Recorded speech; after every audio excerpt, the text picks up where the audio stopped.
June মাসের মধ্যে আবারও চালু হতে যাচ্ছে ঢাকা নারিতা ফ্লাইট। 22 এপ্রিল বুধবার সচিবালয়ে বেসামরিক বিমান পরিবহন ও পর্যটন মন্ত্রণালয়ের সম্মেলন কক্ষে বোয়িং উড়োজাহাজ ক্রয় সংক্রান্ত একটি সভা অনুষ্ঠিত হয়েছে। সভায় বিমান বাংলাদেশ এয়ারলাইন্সকে নারিতা ফ্লাইট চালুর প্রস্তুতি নেয়ার নির্দেশ দেওয়া হয়েছে। অন্তর্বর্তী সরকারের আমলে হঠাৎ করে বন্ধ করে দেয়া ঢাকা নারিতা রুটে ফ্লাইট পরিচালনায় আবারও চালুর লক্ষ্যে প্রয়োজনীয় প্রস্তুতি নেয়ার বিষয়ে দিক নির্দেশনা দিয়েছে মন্ত্রণালয়। বিপুল লোকসান হওয়ায় চালুর 21 মাসের মধ্যে এই রুটে ফ্লাইট বন্ধ করতে বাধ্য হয় বিমান, এমনই খবর আসে। তবে আকস্মিক এই সিদ্ধান্তে প্রবাসী বাংলাদেশিদের মধ্যে ব্যাপক সমালোচনা দেখা যায়। আর এভিয়েশন বিশেষজ্ঞরা একে দুর্ভাগ্যজনক ও আত্মঘাতী বলে অভিহিত করেন। বিমান প্রথম ঢাকা নারিতা রুট চালু করে 1979 সালে।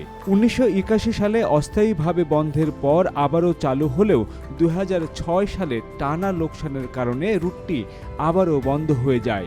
17 বছর পর 2023 সালের 1 সেপ্টেম্বর ধুমধাম করে পুনরায় চালু হয় নারিতা ফ্লাইট। যাত্রীরা এই সিদ্ধান্তকে স্বাগত জানায়, কারণ এতে ভ্রমণের সময় কমে 6 থেকে 7 ঘন্টা নেমে আসে এবং ট্রানজিট এড়ানো যায়।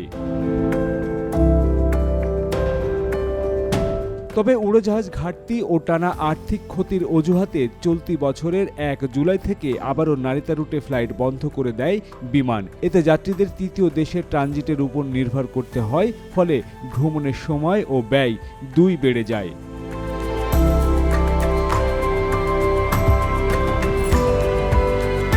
বিমান সূত্রে জানা যায়, নারিতার প্রতিটা ফ্লাইটে গড়ে 95 লাখ টাকা লোকসান হয়েছে।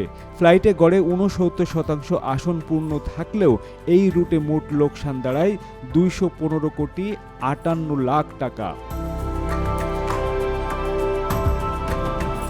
এভিয়েশন বিশেষজ্ঞ কাজী ওয়াহিদুল আলম বলেন, বিমানের উচিত ক্ষতি কমানোর জন্য কার্যকর পদক্ষেপ নেওয়া।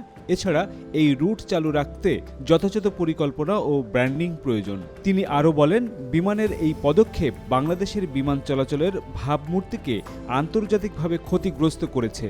জাপানের মতো একটি প্রধান গন্তব্যে, যেখানে আমাদের বাণিজ্য, পর্যটন ও উল্লেখযোগ্য প্রবাসী জনগোষ্ঠী রয়েছে, ফ্লাইট বন্ধ করা বিমানের দুর্বল ব্যবসায়িক পরিকল্পনার প্রতিফলন। ওয়াহিদুল আলম আরও বলেন, নারিতা ফ্লাইট শুরুর সময় নেপাল ও কলকাতা থেকে অনেক যাত্রী আসতেন, কারণ নিজেদের দেশ থেকে ভ্রমণের চেয়ে তারা এই রুটকে লাভজনক মনে করতেন। কিন্তু যথাযথ প্রচারণা ও ব্র্যান্ডিংয়ের অভাবে বিমান নেপাল ও কলকাতা থেকে আরও ট্রানজিট যাত্রী আকর্ষণ করতে ব্যর্থ হয়েছে।